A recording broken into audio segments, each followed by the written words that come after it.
some bad news this morning, which in turn made my day. When the someone spoke, I'd listen. Suddenly had less and less to say. Oh, how could this be? All this time I've lived vicariously. So who's gonna save my soul now? Come on. Who's gonna save my soul? How will my story ever be told now? How will my story ever be told now? My grandfather had lungs made out of coal. Now, experts say it takes the right amount of heat, pressure, and time to make this rock transform, but he did it after 60 years and a stroke. He worked the fires of the blood clots in his skull like a blacksmith. I knew that his insides had become diamond when he gave me light in a prism made of the 15-word vocabulary that he retained. Jesus is my friend, he would say. And I would ponder this man who smoked brimstone by the carton and wonder if aphasia were a dash of sea salt left over on his brain from walking on water with Christ somewhere, or if his words were the byproduct of a guilty conscience trying hard to rectify the damage he had done to. Grandpa used to tell us stories.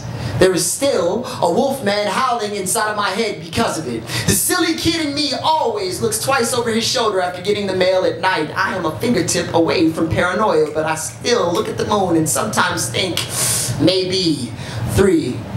Grandpa had the heart of a werewolf. This is how he explained his disappearances to my grandmother. His jawbone hinged on fiction, but Nana sipped silver at night to dull his charm, filled her shot glasses with wolfsbane until she became a living talisman.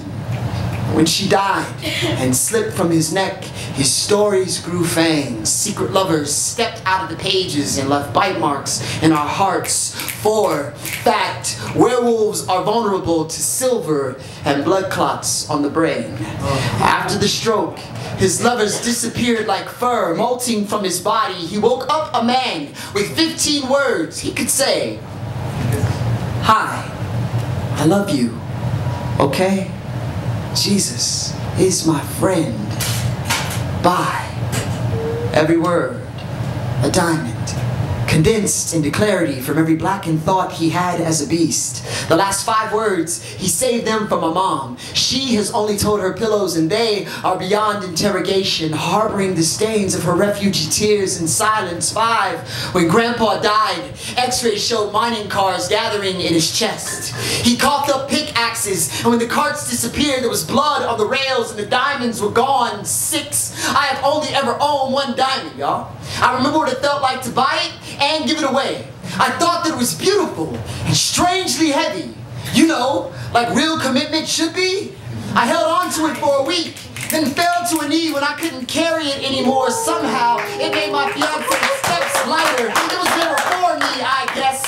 7. Why do silver and blood clots lift curses? Why do we need so much heat to transform? How much pressure will it take to reveal what is hiding inside of you? What is your true form? Why is it that people shine so bright right before they leave us? When your time comes, how many diamonds will your chest still be holding? I reflect on the one that I carried and realize my grandfather's lesson that words are beautiful and strangely heavy. They are diamonds like real commitment should be. Too often you and I are holding on to them when we should be preparing to let them go.